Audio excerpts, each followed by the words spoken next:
Good afternoon. This is Dyke Hendrickson, host of Life Along the Merrimack. We talk about the health and the history of the Merrimack River, which you can see right on your screen. Each week, it turns out that I talk to more people about the Merrimack River. I'm a journalist, a career journalist. I'm also writing a book titled Merrimack, the Resilient River. So sometimes I'm in Lawrence, which on one hand tries to calibrate the clarity of the water in the river. And on the other hand, it tries to teach youngsters more about the river, how to appreciate the river. When we talk about the Merrimack River, I think we recognize that until about 1972, it was greatly polluted. And I mean greatly. My doubles partner in Newburyport tennis, Dick Canepa, he's an octogenarian. He remembers when his mother would not let him go near the river. And if he fell in, she grew up along the Merrimack River in Merrimack, New Hampshire. And she had the same feeling when she was talking about it. She said, I grew up very close to the Merrimack, but we couldn't go in. You know, my parents wouldn't let us. Act Federal was passed, and communities along the Merrimack and other rivers got federal money to build sewage treatment plants. The river got clean. And one thing we talk about on this treatment plant, it's mixed with the effluent. The plant can't take all this water, and so there's a discharge. And so a lot of effluent feel the river is getting better as a result of the Clean Water Act of '72, and it has room to get even more improved. There was a kayaking group, which Heather was on actually, last August 19th. They went all the way from Franklin, New Hampshire, down to Plum Island. That's 117 miles. That was 4 nights, 4 days. She was exhausted. Everybody was exhausted. Now, granted, they were going with the current, but still, sometimes the tide is against you. Sometimes the current changes. Sometimes the wind is against you. Believe me, it was a tough thing. So she is one of the ones who went all the way down the river and is very encouraged and thinks that things can get better. The Merrimack River, as you can see, starts in middle of New Hampshire. It flows from central New Hampshire to eastern Massachusetts. It turns to the northeast at that number 3, which is Route 3, which is where Lowell is. So Lowell is kind of a focal point for the turn of the river, and it's also a significant element in the history of the river. It was the first community on the Merrimack River that had big mills. This is starting in the 1820s. And with big mills, there started big profits and big pollution. From 1820 to, say, 1962, when Rachel Carson had a book out about Silent Spring, the Merrimack River was polluted almost at will. But that's the way it is. It's getting better. But this is what the river looks like. Newburyport is at the end of the line. We're at the bottom of the river where we meet Atlantic. And for many, many years, the river made up one of the largest shipbuilding communities in the colonies. They're larger than some of the buildings there. And they would go to the Orient. They would go to the West End in half an hour. So I'm doing this in a half an hour too, but it's come to my attention. I have to move along. Here was one of the last large vessels built in Newburyport. It was a Symington, 1893, 4 masts, if you look at the lower left there. Ships got very large, hundreds of tons, and they had sunk too deep into the water. There are sandbars out in the river and they couldn't get in. So this is one of the last tall ships built here. And it's one of the reasons also that we didn't really get into building steamships, even though we were well positioned. I think the feeling was they were heavy.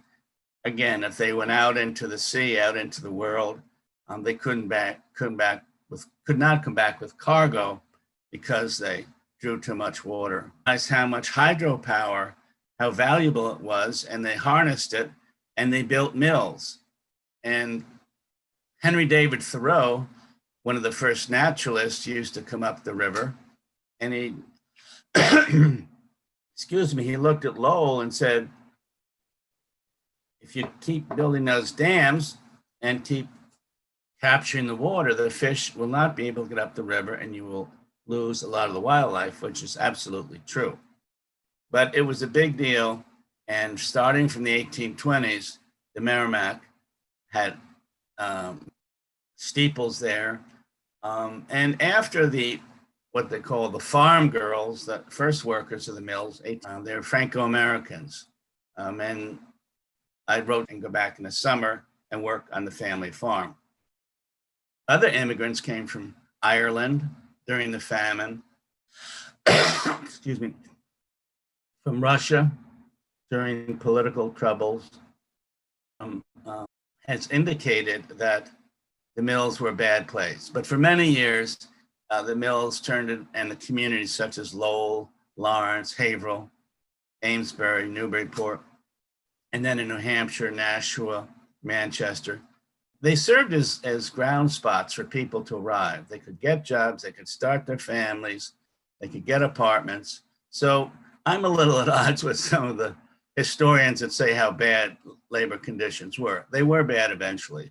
But one of the largest clocks in New England is in Lawrence. It was one of the largest in the world at one point. And you can see how large these mills are. I think if you've driven on 495 or some of the other big roads in the Lowell and Lawrence area, you'll know how large the buildings were and then how large the clock was. This is still there. Many of the mills or mill businesses have left these buildings, but they've put in rebirth is underway. New Hampshire, of course, is part of the Merrimack River. This is a wonderful shot from about Manchester, New Hampshire. It flooded in 1936. The Merrimack did, and this is Manchester, New Hampshire at that time. It caused sometimes more, $1 million each. It was federal money. The Corps of Army Engineers. The other variable about anytime you change it is, well, how's the erosion going to play out? Because in the last 2 decades, people have built very expensive houses on Plum Island. The part of the sand and going all the way down to Newbury at the other end into the vulnerable areas. But the engineers said this is for navigation. Sometimes they dredge, sometimes they build jetties. It was the birthplace of the Coast Guard in 1790. It has several 47-foot boats, and they are often called upon to get out, and if someone's run out of gas, or worse, if they've capsized, it's good to have the Coast Guard very near here. Some people in other communities have said, well, I don't think it was Newburyport that was the birthplace. I think it was Salem or Marblehead or Annapolis, Maryland. But actually, in 1965, President Lyndon Johnson, at the behest of local officials in Newburyport, signed a proclamation saying that Newburyport is the birthplace of the Coast Guard. I've seen the proclamation. It was hanging on the wall. I think they're repainting the walls down there, but nevertheless. And so it was the birthplace of the Coast Guard. The first revenue cutter ever, the Massachusetts, was built right here in Newburyport, and that's why we are considered the birthplace of the Coast Guard, because the first revenue cutter was built here. There are some beautiful parts of the Merrimack River, and I know during my interviews with people for this upcoming book, Merrimack, the Resilient River, I'm frequently asking people, what do you love about the river? Or what do you think about the river? In recent weeks, there have been stories about pollution. There have been stories about funding. The sewage treatment plant is going to cost $231 million, but they're going to take about 75% of their effluent out of these CSOs, and they'll be doing good things with it. So the thought that you could get Manchester cleaned up is really good. But people are always wondering about pollution in the river. But I put this slide in because it's just so beautiful. This is from Amesbury near Hatters Point, and it shows there's still a lot of forest on the other side, Maudsley State Park, and there's some boats ready. You can see that Haverhill's making a significant comeback. New buildings have risen there, banks, there's university buildings on there, and you can see that they're really embracing change there. And Haverhill was known as a manufacturing community. They made hats, they made shoes, they made many things, but right now they're trying to reverse course, get in some new industries, take advantage of the beauty of the river. They have a very long river walk now.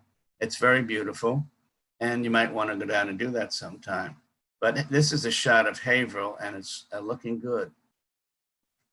Up a little farther in Lowell, the National Park Service runs a wonderful learning program where people can get into their vessels and go up and down the river in these vessels and learn about what happened.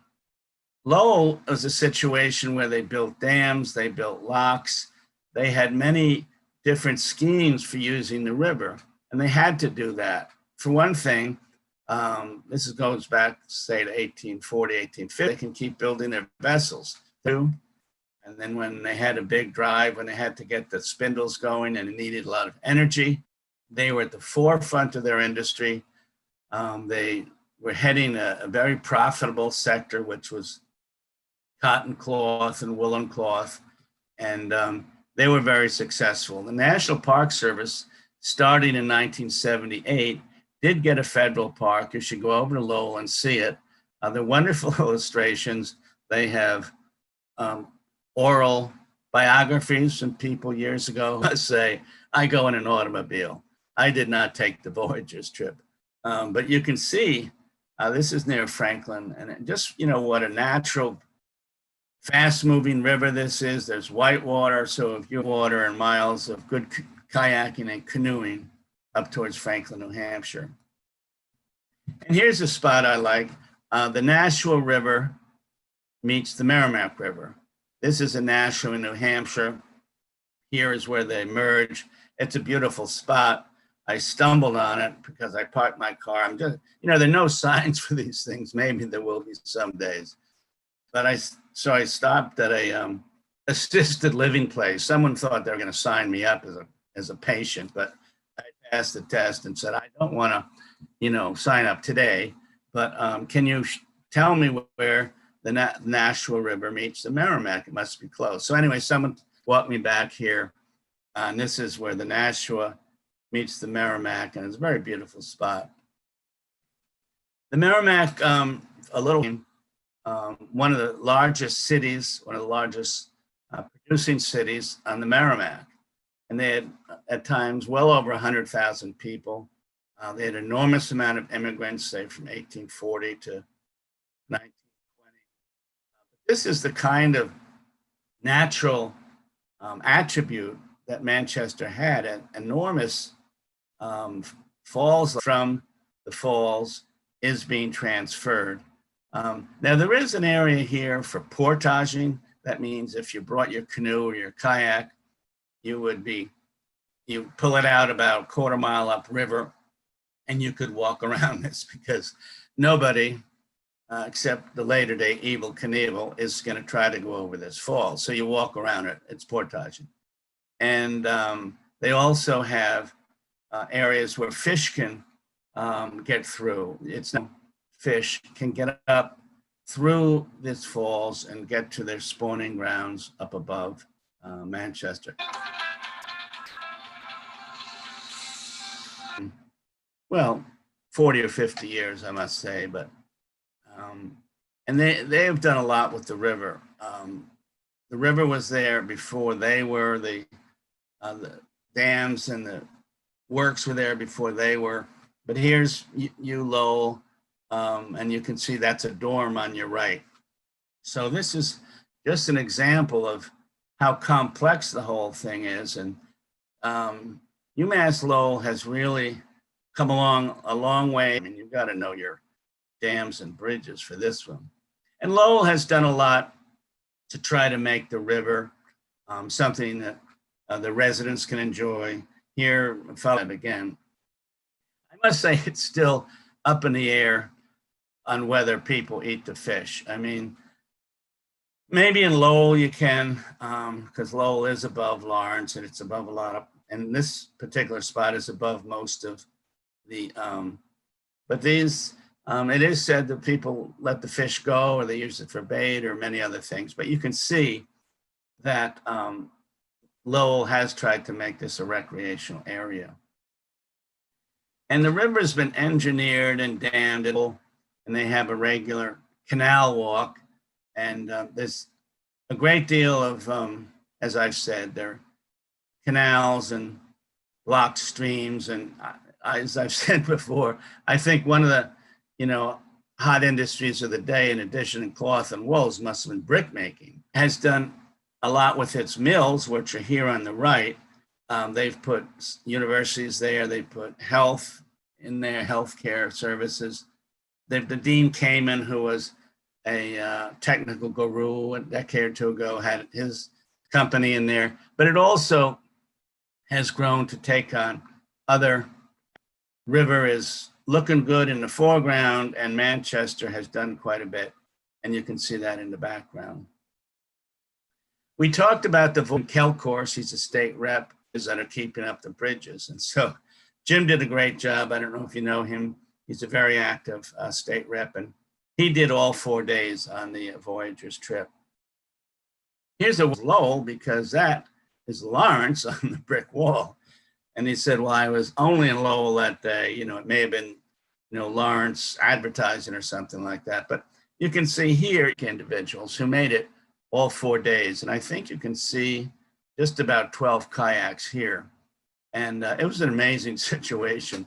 And they got very bad weather the first couple nights. You're supposed to stay on the beach or on a university park, but it rained like crazy. They had to sleep on the floor in dormitories, or they had to, they were really under duress. So I hope there's a moment. In fact, in my book, I hope to bring that out, that this is a tough thing to do, but they, close to 12 did it all the time, and some of them did it just part of the time, and that would include Mayor Donna Holliday of Newburyport. Here is Newburyport Harbor. This is a beautiful spot. I think you folks know it. There's about 1,500 boats registered here in the summer. It's just gorgeous. In recent years, the cleanliness of the river has become very important because there's fishing, there's boating, there's jet skis. Some people put their dogs in the river. Some people put themselves in the river. When you're up near Salisbury, you do see people going into the river on the Salisbury side. So I think one of the, really big elements that we're talking about here is the fishing boats on the Merrimack waiting to leave for the Atlantic. This year, there seem to be about 8 or 10 out there. Fishing's book is going to talk about the Clean Water Act of '72. Ed Muskie of Maine was the sponsor of that. Some people might remember him when he ran for vice president with Hubert Humphrey in '68, did not win, but he did not give up. So here's Senator Muskie. This is after. Here he is with his wife, Nikki, he died at an early age. She, the congresswoman from his area, and it was an exciting time. And here, sadly, is Paul Songus, died at 56 in 1997, and this is his grave near the Merrimack. So that's about it for what we have today. This is the new bridge, the Whittier Bridge, and 292 million of Methuen. He's a public official, has been a key leader. So thank you for being with us. Thanks for being with us today. We'll talk again next week.